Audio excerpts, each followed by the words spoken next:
Who do you think is profiting the most from this crisis? While everyone is filing for unemployment benefits and trying to figure out how to survive this pandemic, even billionaires are scared that they might lose all of their fortunes in a blink of an eye.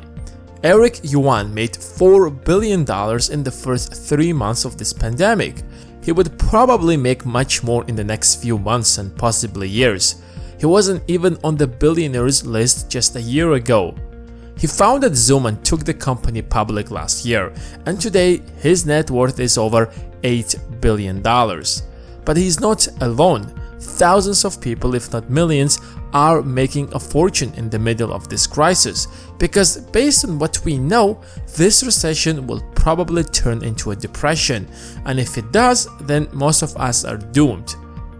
But if you take some good financial decisions, you will not only survive it better than everyone else, but might end up with a little fortune. First, cut your expenses.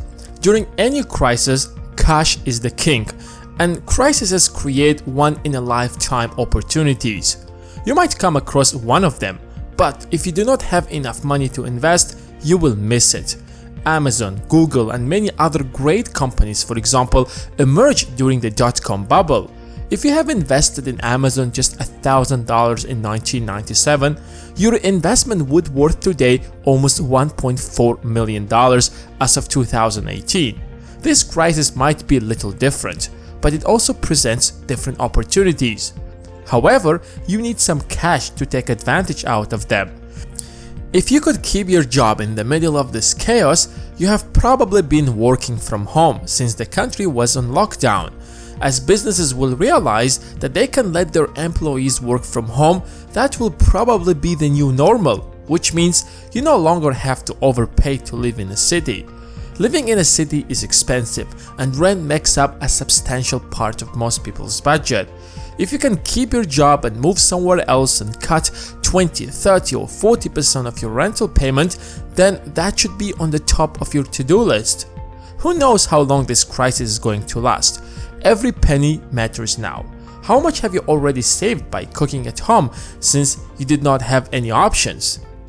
A friend of mine told me that he had saved a fortune on Starbucks coffees. The lockdown has taught us that we don't have to spend so much money to lead a normal life, which means we can invest more and reach that financial independence much sooner than you have imagined. So, save as much as you can. Secondly, keep holding. Over 50% of Americans invest in the stock market, which is great. But the stock market has been down for a few months already. It has recovered slightly, but overall, it doesn't look good still. Most people panic in such situations. You've been saving for years, and now, once you invested that cash, you've lost 30 or 40% of your wealth. What do most people do in such situations? They cash out before they lose more. And that's why it has been down by so much. People are selling their investments since they're uncertain about the future, about where the stock market is headed in the foreseeable future. Everyone is trying to minimize losses.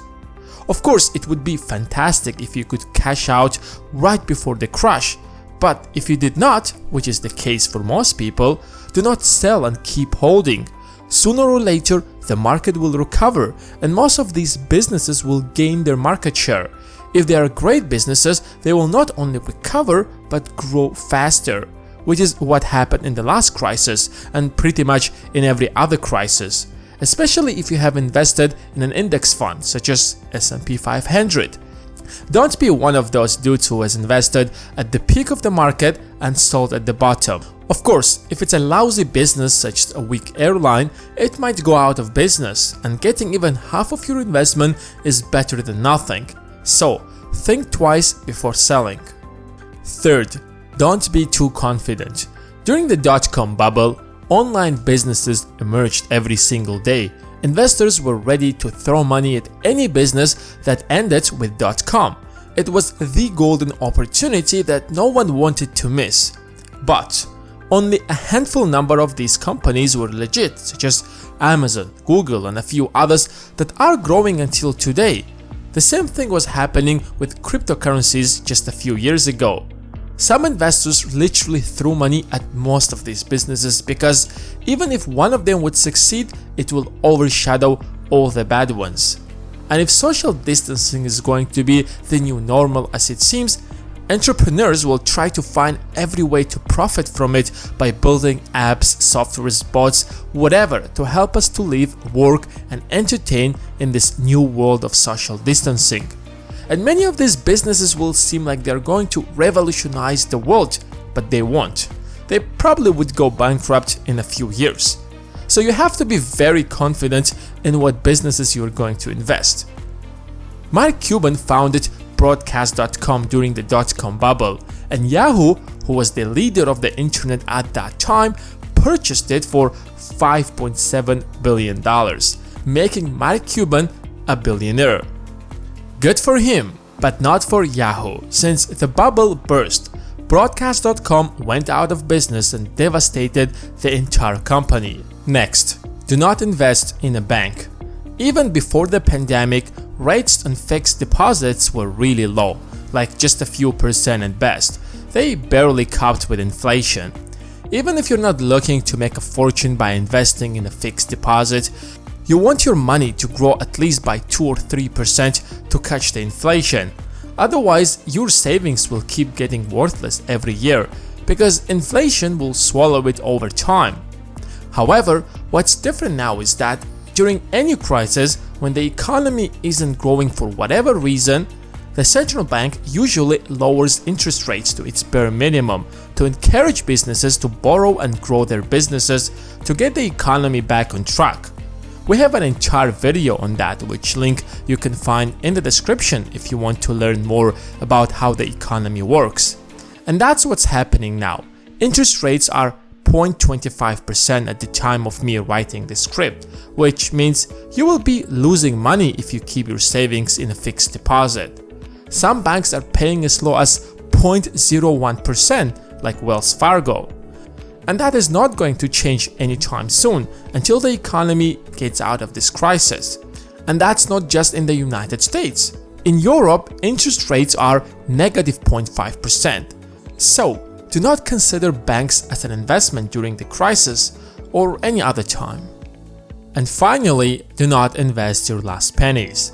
The stock market isn't all sunshine and rainbows. Your chances of losing money are higher if you're financially uneducated. Even if you are, the risk is always there. So, take off your pink glasses and assess your risk. Your priority should be putting food on the table, especially if you have a family to feed. For God's sake, do not invest your last penny, especially if you have lost your job.